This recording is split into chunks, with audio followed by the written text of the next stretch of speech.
के जंतर मंतर पर पिछले कई दिनों से देश के एक एक कोने से आई हुई लड़कियां और लड़के अपनी नौकरी को लेके प्रदर्शन कर रहे हैं। हालांकि इनकी बातों को कोई ना सुन रहा है, ना ही इनको कोई कवरेज मिल रही है, ना ही इनको कोई महत्व दिया जा रहा है। ना इनके पास रहने की जगह है, ना खाने के लिए रोटी है, लेकिन इन्होंने सारी चीजें क्वालिफाई कर रखी हैं। बस खाली इन्हें नियुक्ति पत्र नहीं मिल रहा है, ये ज्वाइनिंग नहीं कर सकते हैं। इस बेरोजगारी को लेकर के ये लगातार प्रदर्शन कर रहे हैं, जिसे लेकर के टीवी न्यूज़ 1 संवाददाता ने इनकी आप बीती सुनी और पंजाब के अमृतसर से कांग्रेस के सांसद गुरजीत सिंह औजला से भी इनकी बातों को लेकर सवाल किया, जिस पर गुरजीत सिंह औजला ने साफ तौर पर कहा कि सदन में जब पार्लियामेंट चलेगी तब इनकी बातों को उठाया जाएगा और इनकी समस्याओं का समाधान भी जरूर किया जाएगा। देखिए दिल्ली के जंतर मंतर से टीवी न्यूज़ संवाददाता राम शरण कुमार की ये खास रिपोर्ट। जो है कुछ कैंडिडेट हैं जो यहाँ पे करीब सैकड़ों हजारों की संख्या में जो कैंडिडेट है जो 2018 में इन लोगों को नौकरी के लिए कहा गया था ऐसा कुछ, लेकिन इन लोगों को जॉब नहीं मिला। तो आइए कुछ कैंडिडेट है इनसे जानते हैं कि क्या स्थिति है। दिल्ली में देखा जाए तो दिल्ली में हर जगह मैक्सिमम जगह जो है प्रोटेस्ट किया जाता है। कभी महंगाई, पेट्रोल और डीजल के खिलाफ, गैस के खिलाफ कई तरह के जो है प्रोटेस्ट किए जाते हैं। तो आइए इन छात्राओं से ही बात करते हैं। मैम क्या नाम है आपका?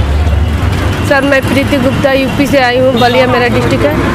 अच्छा, हम लोग 2018 के कैंडिडेट हैं और हम लोग सब कुछ फिट है। रिटर्न पास किया है, फिजिकल पास किया है और मेडिकल भी पास किया है। और आज हम 9 महीने से यहाँ पे प्रोटेस्ट कर रहे हैं। अभी तक हम लोग की बातों को सुना नहीं गया है। तो 9 महीने से आप यही प्रोटेस्ट कर रहे हैं? 9 महीने से लगभग आप इसी जगह पे हैं? 9 महीने से आप यही इस जंतर मंतर पे? हाँ, फरवरी से हम लोग स्टार्ट किए थे। बीच में लॉकडाउन हुआ तो हम लोग घर गए थे, फिर लॉकडाउन खत्म हो गया तो फिर से हम लोग वापस आए हैं। यहाँ मैं देख रहा हूँ कि जो है करीब हजारों की संख्या में यहाँ पे छात्राएं हैं।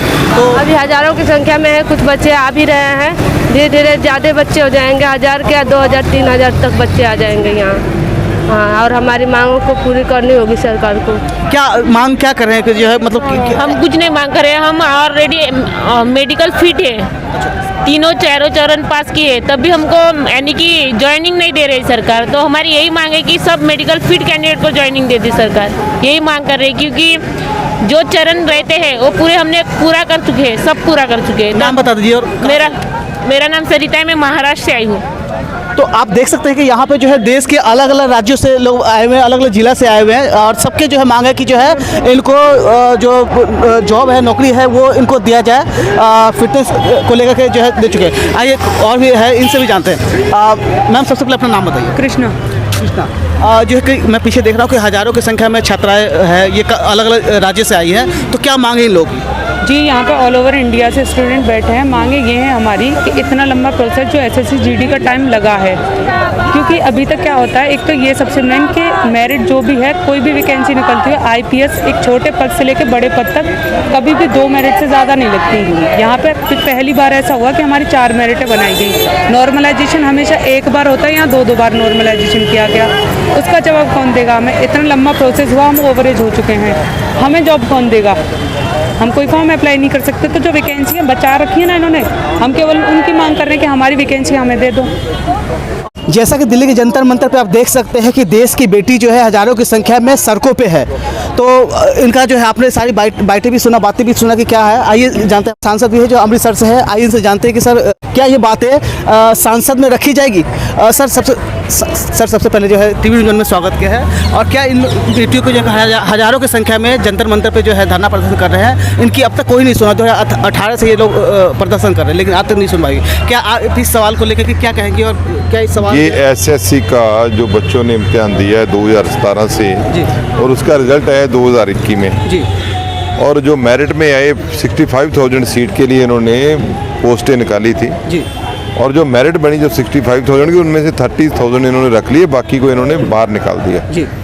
तो अब वो बच्चे पहले 2 साल तो वेट करते रहे जी। ये पैरामिलिट्री फोर्सेज में जाते हैं सारे बच्चे, इसमें भर्ती होकर, जैसे BSF होगी, CRP होगी या बॉर्डर सिक्योरिटी फोर्सेज अलग अलग हैं, वो उन सब में जाते हैं। तो ये गृह मंत्रालय का मसला है। लेकिन ये लोग लगातार यहाँ प्रदर्शन करते हैं, क्योंकि हमारा प्रदर्शन भी 11 महीने से चल रहा है। ये बेचारे यहाँ प्रदर्शन करते हैं, कभी इनसे मारपीट होती है, कभी कुछ होता है, सरकार इनकी आवाज़ भी नहीं उठा रही। सबसे बड़ी बात है, जितने भी नेशनल चैनल हैं वो इनको कवरेज नहीं दे जी। रहे। जंतर मंतर पे सारे देश से लोग आते थे, क्योंकि नेशनल मीडिया यहाँ होता है, तो कोई मुश्किल होती है सरकार को, नज़दीक जब बात होती है सरकार के कान में पड़ती है, सरकार जल्दी आती है कि बताओ क्या बात है। लेकिन दुख की बात है, पिछले समय में, पिछले 2014 से आप मान के चलो भी एक भी धरना प्रदर्शन करने वालों की कोई सुनवाई नहीं हुई। ये नरेंद्र मोदी और अमित शाह जी की जो जोड़ी है, ये बिल्कुल डिक्टेटरशिप है, एक बिल्कुल तानाशाह की तरह ये काम कर रहे हैं। वही वजह है कि छोटी छोटी बच्चियाँ देखो जी, हमारी एक बेटी जो बेटी पढ़ाओ बेटी बचाओ का जो नारा देते हैं, बेटियाँ तो सड़क के ऊपर बैठी हुई, ना रहने के लिए जगह इनसे, और सुबह से शाम तक, और पूरे देश से आए हुए हैं, कोई इनसे बात करने के लिए तैयार नहीं है। ये बीजेपी सरकार जो है, ये देश के नौजवान का रोजगार तो पहले ख़त्म कर चुकी है। कोई छुटका मुटका कोई पोस्ट निकलती भी है, उसके लिए भी इनको तरसा कर थोड़ी थोड़ी करके ख़त्म कर देते हैं। 2 लाख नौकरी करीब हर साल इसकी जा रही है, 2 करोड़ नौकरी करीब हर साल लॉस हो रही है। कोरोना की वजह से लोगों का लॉस हुआ है, लेकिन इनको कुछ समझ ही नहीं है कि देश कहाँ खड़ा है, देश क्या डिमांड कर रहा है, नौजवान बच्चे, इनका भविष्य क्या होगा जब 18, 19, 20 साल 23 साल में इनको संघर्ष करना पड़ रहा है, आगे इनका फ्यूचर क्या है। ये देश के नौजवान का रोजगार तो पहले ख़त्म कर चुकी है। कोई छुटका मुटका कोई पोस्ट निकलती भी है, उसके लिए भी इनको तरसा कर थोड़ी थोड़ी करके ख़त्म कर देते हैं। 2 लाख नौकरी करीब हर साल इसकी जा रही है, 2 करोड़ नौकरी करीब हर साल लॉस हो रही है। कोरोना की वजह से लोगों का लॉस हुआ है, लेकिन इनको कुछ समझ ही नहीं है कि देश कहाँ खड़ा है, देश क्या डिमांड कर रहा है, नौजवान बच्चे, इनका भविष्य क्या होगा जब 18, 19, 20 साल 23 साल में इनको संघर्ष करना पड़ रहा है, आगे इनका फ्यूचर क्या होगा देश का।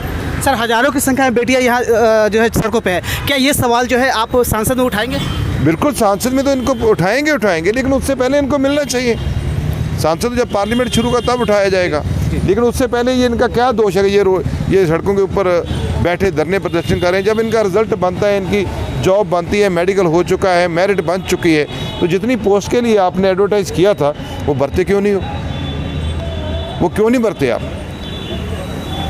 आज महंगाई चरम सीमा पर पहुंच चुकी है, इतना आप टैक्स गिरा रहे हो, इतना आप लोगों से पैसा ऐंठ रहे हो 2 नंबर से, जैसे तेल इतना महंगा कर रखा है, तो ये गरीब लोगों के जॉब के लिए तो ये टैक्स लगा है कि इनको जॉब देनी है, तो जॉब क्यों नहीं देते इनको?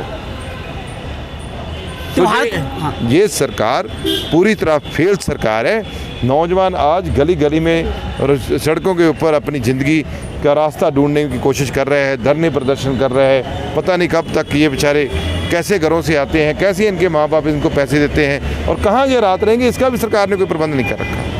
बहुत बहुत शुक्रिया सर, टीवी न्यूज़ 1 से बात करने के लिए। तो हमने दिखाया जो है यहाँ पे हज़ारों की संख्या में बेटियाँ जो है सड़कों पे है, लेकिन इनकी सुनने वाला कोई नहीं। अब कांग्रेस क्या इनको साथ देगी या नहीं देगी? बने रहे टीवी न्यूज़ 1 के लिए। रामचंद्र कुमार दिल्ली से।